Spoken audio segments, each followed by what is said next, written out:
Inspector मारू। Inspector ने पलट कर देखा तो हैरान रह गया, वहाँ शहर का कमिश्नर खड़ा था। हमारी हिम्मत कैसे हुई? अपनी वर्दी अपनी सर्विस से नफरत हो गई क्या तुम्हें? सर ये तो चोर है सर।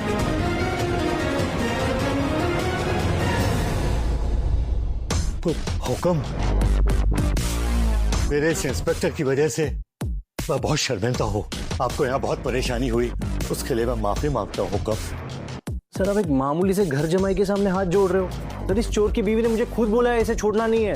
चोर? How dare you say that? अगर ये चाहे तो उस शोरूम से भी बड़ी 10 दुकानें खरीद कर आग लगा दे। ये देखो।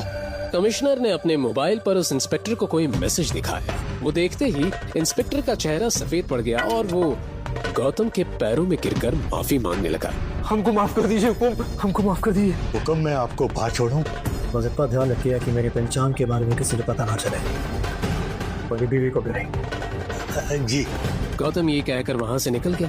क्या है सच्चाई? क्यों कमिश्नर साहब तक उससे हुक्म कहकर उसके आगे गिड़गिड़ा रहे थे? आगे एक ऐसा राज खुलेगा जो आपकी होश उड़ा देगा।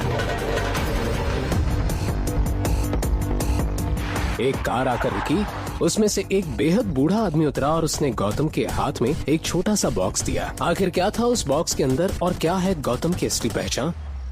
शाम होते ही महल में जश्न का माहौल बना, और क्यों ना हो, आखिर अवनी की दादी सा गायत्री देवी का जन्मदिन जो था, शहर के जाने माने लोग उनके इस जन्मदिन समारोह का हिस्सा बनने का मौका नहीं छोड़ना चाहते थे।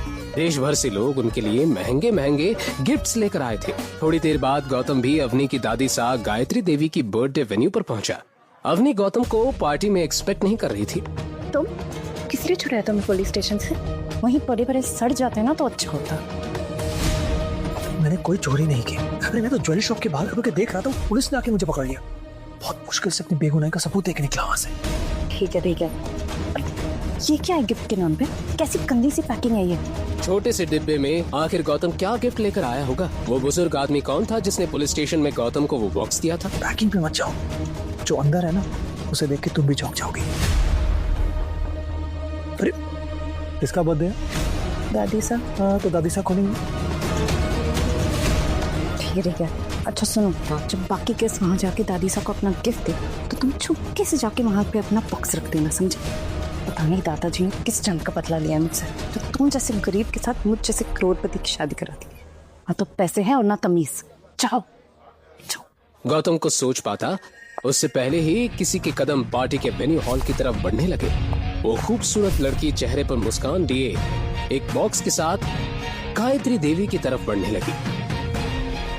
उसे देखते ही अवनी का चेहरा उतर गया। गिफ्ट बॉक्स से एक बहुत ही खूबसूरत और चमकदार नेक पीस निकला। ये गिफ्ट देने वाली लड़की कोई और नहीं बल्कि अवनी की कजिन सिस्टर शनाया थी। इतने चमकदार हीरे तो मैंने अपनी 75 साल की उम्र में कभी नहीं देखे। इस घर की बाकी लड़कियों से तो कितनी स्मार्ट और समझदार है शनाया। गौतम ने अपनी वाइफ अवनी की ऐसी खुलेआम बेइज्जती होते हुए देखा।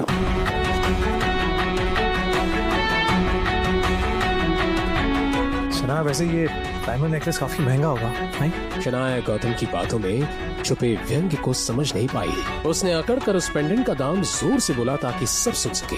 हाँ 1.5 करोड़। 1.5 करोड़? इसका मतलब शनाया को ये डायमंड बेचने वाला उससे ज्यादा स्मार्ट निकला। 5 लाख के डायमंड को 1.5 करोड़? कुछ भी। जो लोग जेब में 500 रुपए लेके घूमते हैं वो कब से लाखों करोड़ों का ज्ञान देने लगे? गायत्री जी तमतमाते हुए बोली। तू इस पार्टी को खराब करने आया है क्या?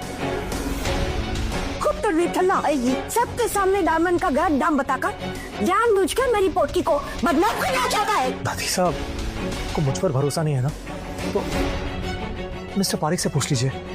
राजस्थान के सबसे बड़े डायमंड मर्चेंट वही है ना, प्लीज। ना चाहते हुए भी गायत्री देवी को मिस्टर पारेख को उस डायमंड नेकलेस की जांच पड़ताल करने की अनुमति देनी पड़ी। मिस्टर पारेख ने वो डायमंड नेकलेस लिया और उसकी जांच करने लगे। कुछ देर उसे देखने के बाद उन्होंने कहा, किसी ने सस्ते डायमंड की महंगे डायमंड जैसी कटिंग करने की कोशिश की है। पारेख की पार की नजरें कभी धोखा नहीं खा सकती। किसी ने शनाया जी को ठग लिया है। देखा दादी साहब, मैं तो आपसे कह ही रहा था। अरे शनाया किसी ने जो